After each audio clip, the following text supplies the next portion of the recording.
का सपना साकार हो रहा है। गृह मंत्री अनिल विज 22 जनवरी को अयोध्या में बने विशाल एवं भव्य श्री राम मंदिर में रामलला विराजमान होने जा रहे हैं। अनिल विज विकसित भारत संकल्प यात्रा के तहत गृह मंत्री अनिल विज ने खोजकीपुर और सरसई में आयोजित कार्यक्रम में लोगों को संबोधित किया। अंबाला 15 जनवरी हरियाणा के गृह एवं स्वास्थ्य मंत्री अनिल विज ने कहा कि भगवान श्री राम हमारे रोम रोम में बसते हैं और आज वर्षों पुराना हमारे पूर्वजों का सपना साकार हो रहा है और 22 जनवरी को अयोध्या में बने विशाल एवं भव्य श्री राम मंदिर में रामलला विराजमान होने जा रहे हैं। उसी दिन प्राण प्रतिष्ठा कार्यक्रम का भी आयोजन है और हर भारतवासी में इस कार्यक्रम को लेकर उत्साह व जोश है। गृह एवं स्वास्थ्य मंत्री अनिल विज आज अंबाला में विकसित भारत संकल्प यात्रा के तहत दोपहर नग्गल खोजकीपुर, प्रभु प्रेमपुरम के संयुक्त कार्यक्रम और शामरामपुर, सरसई के संयुक्त कार्यक्रम में बतौर मुख्य अतिथि संबोधित रहे थे। इससे पहले दोनों कार्यक्रम में गृह एवं स्वास्थ्य मंत्री अनिल विज का यहां पहुंचने पर लोगों ने फूलमालाएं पहनाकर भव्य अभिनंदन किया। गृह मंत्री अनिल विज ने कार्यक्रमों में बताया कि जल्द ही टांगरी नदी के तटबंध को बनाने का कार्य किया जाएगा जिससे जनता को लाभ मिलेगा। देश के यशस्वी प्रधानमंत्री नरेंद्र मोदी जो कहते हैं उसे पूरा करने का काम करते हैं। विज गृह एवं स्वास्थ्य मंत्री अनिल विज ने इस मौके पर उपस्थित लोगों को हमारा संकल्प विकसित भारत की शपथ दिलाते हुए कहा कि देश के यशस्वी प्रधानमंत्री नरेंद्र मोदी जो कहते हैं उसे पूरा करने का काम करते हैं। वो दूरदर्शी सोच रखते हैं।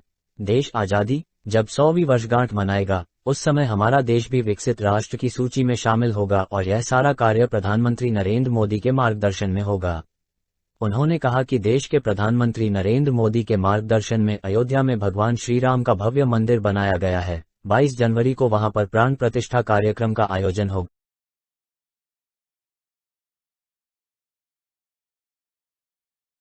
तौर पर अनुच्छेद 370 को हटाना, 3 तलाक को खत्म करना व अब राम मंदिर का निर्माण करवाना शामिल है। उन्होंने कहा कि असली आजादी हमें अब मिली है और अयोध्या में रामलला विराजमान होने जा रहे हैं।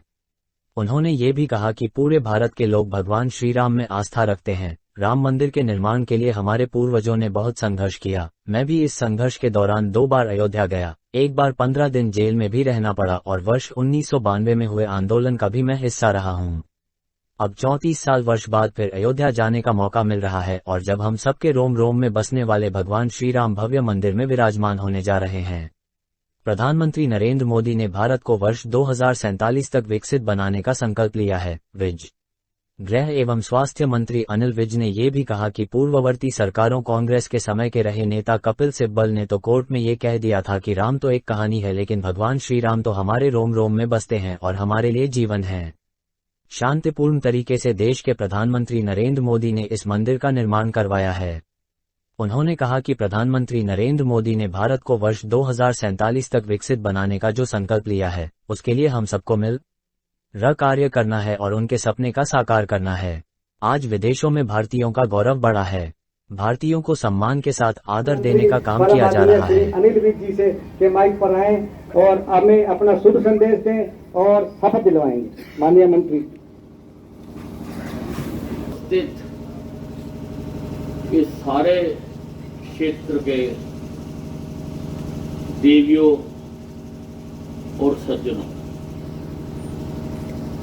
अभी गुरिंदर शर्मा जी गिनकर बता रहे थे कि इनके इलाके में विकास के जो जो काम हमारी सरकार आने के बाद करवाए गए। बंधुओं, केवल आपका इलाका ही नहीं, अंबाला छावनी का एक भी इलाका ऐसा नहीं है जहां विकास ना हुआ। हमारा इलाका तो प्यासा रह गया था। हमारी पूर्ववर्ती सरकारों ने कभी अंबाला छावनी की तरफ ध्यान नहीं दिया। किसी ने पैसा रोहतक लगा दिया, किसी ने हिसार लगा दिया, किसी ने सिरसा लगा दिया। ये पहली बार है कि सबसे ज्यादा पैसा अम्बाला छावनी में था। पहली बार आपने देखा लोगों की जो सबसे पहली आवश्यकता है वो है स्वास्थ्य की। आपने देखा मैंने कितना बड़ा अस्पताल बना के दिया। छोटा सा अस्पताल होता था, बत्ती भी बुझी रहती थी, टूटी हुई कुर्सी के ऊपर एसएमओ बैठता था, कभी कभार जाने का मौका मिलता था, हालत देखकर तरस आता था। मैंने आज ऐसा अस्पताल बना दिया, रोजाना कम से कम 3000 लोग अपना इलाज करवाने आते हैं। 3000 लोग, जिसमें एक्सरे नहीं होता था उसमें आज MRI, CT scan, ultrasound, x ray किया जा रहा है।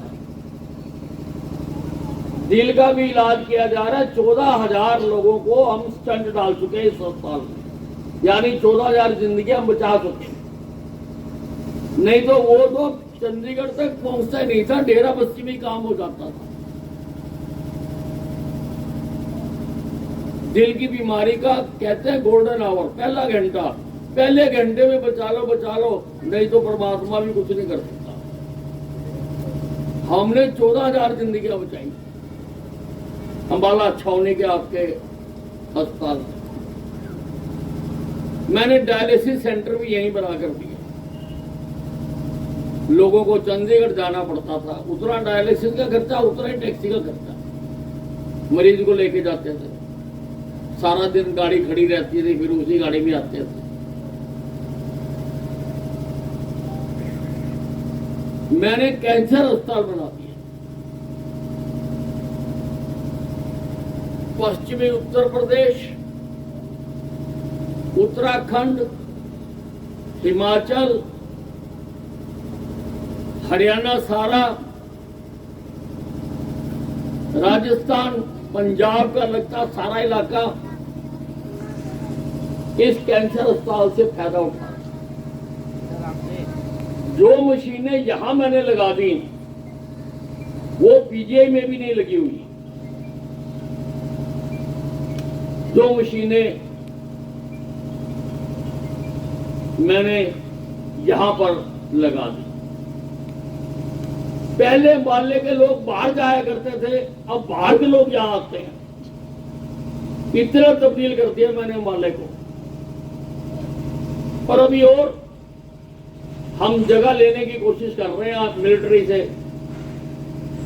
अगर हमें जगह मिल गई तो अभी बहुत कुछ और बना के दूंगा। पैसे मैंने मंजूर करा रखे हैं, सिर्फ जगह मिलने का चक्कर है। वैसे ही सुभाष पार्क बना के दिया।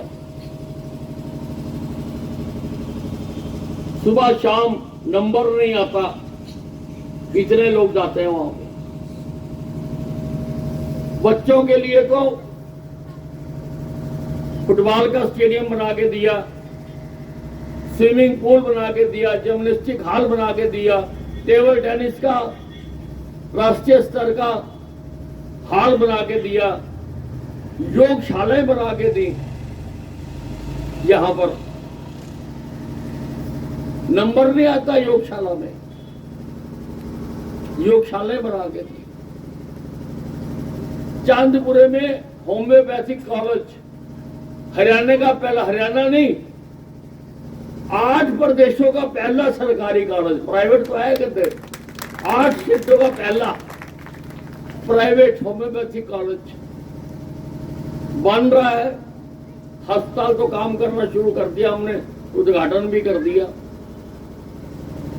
वो बना के दिया। यहां के लोगों को लाइसेंस बनवाने के लिए अम्बाले शहर जाना पड़ता था, जाति प्रमाण पत्र बनाने के लिए अम्बाले शहर जाना पड़ता था, डोमिसाइल बनाने के लिए अम्बाले शहर जाना पड़ता था। मैंने अम्बाला छावनी को ही सब डिवीजन बना दिया। अब एसडीएम साहब अंबाला छावनी में बैठते हैं और मैंने 30 सरकारी दफ्तर जो इधर उधर फैले हुए थे उसी एक सचिवालय में बिठा दिए। बंदा एक ही जगह जाता, वहां से काम करके घर आ जाता। नहीं तो सुबह जाता था अंबाले शहर, 30-40 रुपए का तेल भी खर्च करता था और शाम को आता था अपना आइडेंटिटी कार्ड बनवा के। 30-40 रुपए तो मैंने सबके बचवा दिए। नहीं तो जाते थे, तेल खर्च करते थे, सारा दिन लगता था। भाइयों, कभी आप सोच सकते हो? अगर किसी ने सोचा हो तो हाथ खड़ा करके बताना कि अंबाला छावनी जैसे शहर में हवाई अड्डा भी बन सकता है। सोचा था कभी किसी ने? हवाई अड्डा मंजूर करा दिया और मिलिट्री से जमीन ले गए, जो कि नामुमकिन काम था। मिलिट्री वाले सब कुछ दे देते, जमीन नहीं देते, क्योंकि इनको सिखाया जाता है कि चप्पा चप्पा जमीन की रक्षा करनी है। इनकी आदत बन जाती है, जमीन नहीं देते। 20 एकड़ जमीन लेके बस अड्डा बन, हवाई अड्डा बन रहा है, हवाई अड्डा। अंबाला कैंट से जहाज जुड़ा करेंगे और जिस शहर में हवाई अड्डा होता है वो शहर अपने आप तरक्की करता चला जाता। गुड़गांव में कुछ नहीं होता था, दिल्ली वालों ने पार्लियामेंट में हवाई अड्डा बना दिया। दिल्ली में जगह नहीं थी, मैंने तो बनता देखा, कुछ भी नहीं था। हवाई अड्डा बनने के बाद गुड़गांव देखो कहां से कहां पहुंच गया। ये चीजें तरक्की लेके आती हैं, इन चीजों के साथ तरक्की आती है। मैंने अंबाला से साहा की सड़क, आप तो रोज जाते हो, डबल करवा दी, नेशनल हाईवे बनवा दिया, साहा तक लाइटें लगवा दी, साहा तक। मैंने रिंग रोड मंजूर करवा दी, अंबाला छावनी के चारों तरफ रिंग रोड बन रही है और रिंग रोड भी विकास लेकर आती है। लोगों ने सोचना शुरू कर दिया कि रिंग रोड के किनारे एक तो ट्रैक्टर की फैक्ट्री लग भी गई 60 एकड़ में, और भी बहुत लोग सोच रहे हैं कि रिंग रोड के साथ साथ हम भी कोई अपनी फैक्ट्री लगा लें, बड़ी लगा लें। मैंने 500 करोड़ रुपए की लागत से शहीदी स्मारक बनाकर दे रहा हूं जीटी रोड के ऊपर। आजादी की पहली लड़ाई जो 1857 में लड़ी गई थी वो अंबाला छावनी से शुरू हुई थी। 500 करोड़ रुपए का एक प्रोजेक्ट। इन माताओं बहनों में कोई भी आदमी खड़ा होकर बता दे अगर कभी 500 क्या 50 करोड़ रुपया भी किसी काम में किसी सरकार ने लगाया हो, किसी काम में। चैलेंज है मेरा। सरकारी कॉलेज मैंने बनवा के दिया, बस अड्डा मैंने बनवा के दिया, अरे सारे कामों में सीवरेज मंजूर करा दिया, नहरी पानी का इंतजाम करा दिया।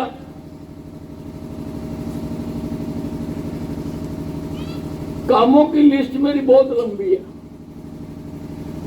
मैं कोई काम गिनाने नहीं आया और ना ही चुनाव आगे कि आपको काम गिनाए। हम तो ये बता रहे कि हम काम करने वाले लोग हैं। हमारा मुख्यमंत्री भी काम करता है और हमारे प्रधानमंत्री तो सवेरे शाम देश का नाम आसमान तक पहुंचा दिया। पहले भी तो सरकारें रही, उन्होंने चंद्रमा पे रॉकेट क्यों नहीं उतार दिया? अब क्या खास बात हो गई? क्योंकि अब नरेंद्र मोदी है।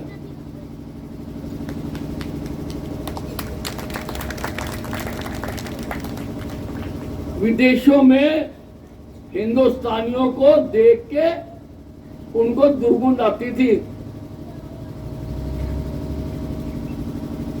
आज हमारे प्रधानमंत्री को सारे देशों के प्रमुख जफ्फियां डालते घूम रहे हैं। अमेरिका का राष्ट्रपति भी, ऑस्ट्रेलिया का राष्ट्रपति भी, अभी इटली गए थे, इटली के राष्ट्रपति ने भी बहुत गर्मजोशी से हाथ मिलाया हमारे प्रधानमंत्री के साथ। आज वैल्यू बन गई। मैं तो अभी ऑस्ट्रेलिया गया था गीता उत्सव के संबंध में, और मैंने देखा कि वहां पर कितने आदर और मान के साथ लोग हमें देखते हैं, हमें सुनते हैं कि हम भी कोई देश हैं। पहले हमें मानते नहीं थे, अब मानते हैं। और ये प्रधानमंत्री सोने का चम्मच लेके तो पैदा नहीं हुआ था, ये तो रेलवे स्टेशन पर चाय बेचकर बड़ा हुआ। इसने गरीबी देखी, गरीबों की हालत देखी, इसीलिए वो ऐसी ऐसी बातें करता है जिससे समाज के अंतिम वर्ग के लोगों का उत्थान हो सके। उज्ज्वला योजना, अरे पहले क्यों नहीं सोचा किसी ने? गैस के सिलेंडर, पहले भी तो मां बहनों की आंखें धुएं से खराब होती थी, किसी माई के लाल ने नहीं देखा, हमारे प्रधानमंत्री ने देखा। उसने कहा इनको मुफ्त सिलेंडर दे दो। लोग बीमार हो जाते थे, घर से खुशियां उड़ जाती थी, कैसे होएगा इलाज? आयुष्मान भारत कार्ड बना दिया, 5 लाख रुपए तक का मुफ्त इलाज हर परिवार का हो रहा है, हर परिवार का। आज यहां पर भी 45 बने हैं जो रह गए थे। हर घर में नल, नल से जल। अरे प्रधानमंत्री नरेंद्र मोदी के आने से पहले तो हम एक खुली लैट्रिन थे, सड़कों के किनारे, रेलवे लाइनों के किनारे बैठ के सवेरे हल्का होने जाते थे। मोदी ने सारे देश में शौचालय घरों में बनवा दिए। 80 करोड़ लोगों को कोरोना के बाद से हर महीने मुफ्त राशन दिया जा रहा, हर महीने। और अनेकों योजनाएं बनाई, आप सब जानते हो। रेडी वालों को 10,000 रुपए का लोन मिल रहा है, यहां भी कैंप लगा हुआ होगा। फार्म भरो और गारंटी मोदी की, पैसे तुम ले जाओ। ऐसे विश्वकर्मा योजना आई है,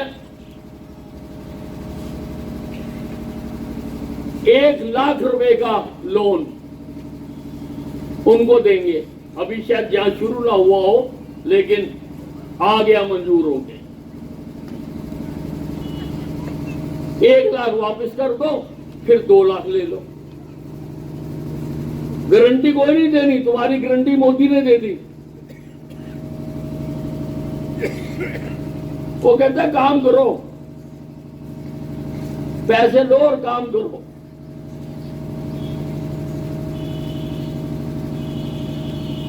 तो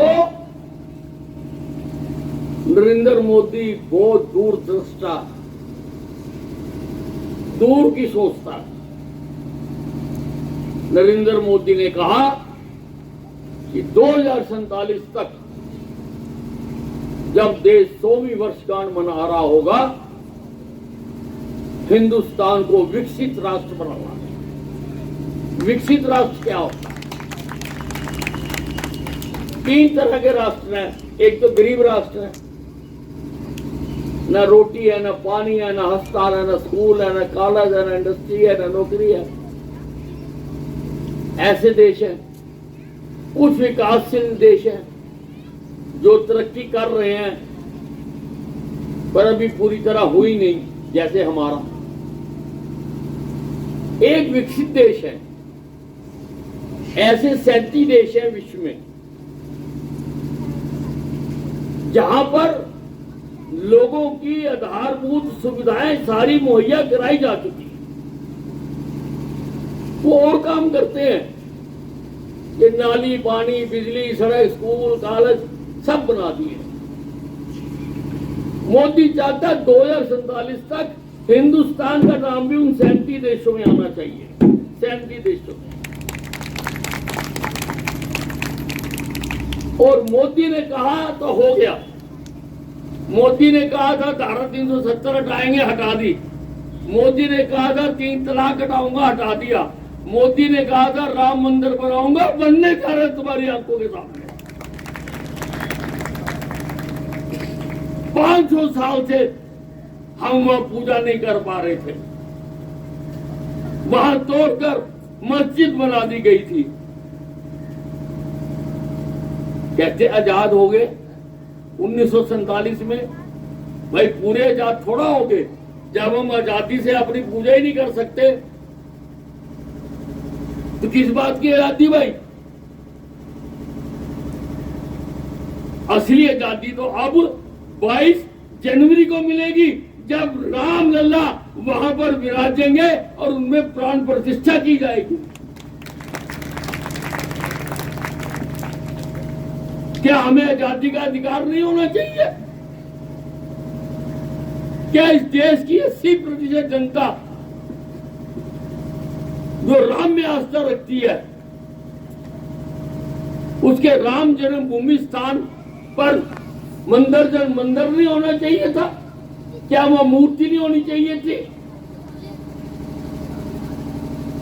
बड़े संघर्ष करे। मैं भी 2 बार गया। पहली बार तो गिरफ्तार कर लिया था लखनऊ में, उन्नाव जेल में रखा 15 दिन तक। 92 में फिर गया। फिर जब ये ढांचा टूटा, मैं वहीं था, अपनी आंखों से देखा भाइयों। मैं उसका दृष्टा हूं, इतिहास भी हूं। और अब 34 साल बाद फिर जाएंगे। 34 साल हो गए इस बात को। 34 साल बाद फिर जाएंगे। अब जब प्राण प्रतिष्ठा हो चुकी होगी, तब अपना शीश झुकाने जाएंगे।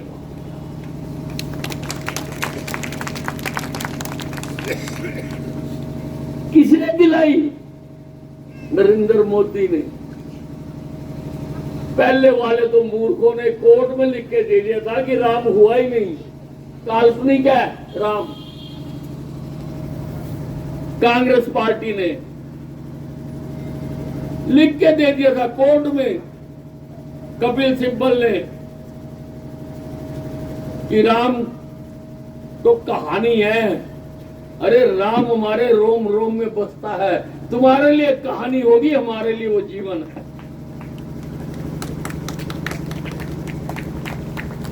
जीवन है हमारे लिए।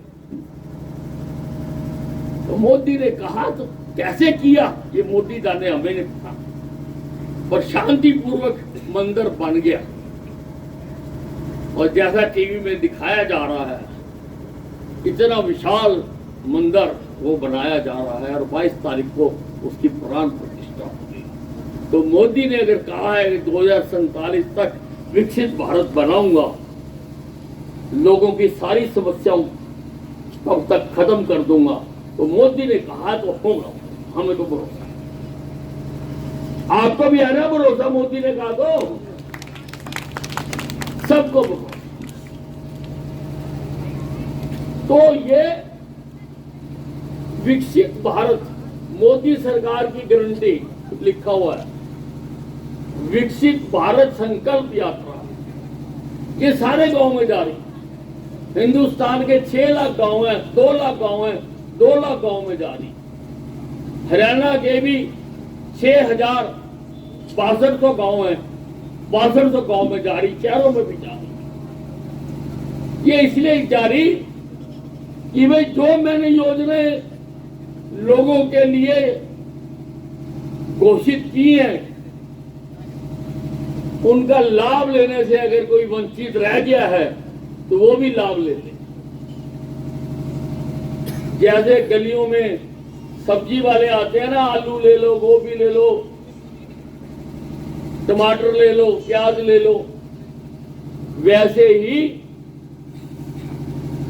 सारे डिपार्टमेंट आए। बुढ़ापा पेंशन लगवा लो, विधवा पेंशन लगवा लो, बच्चों की पेंशन लगवा लो, आयुष्मान कार्ड बनवा लो।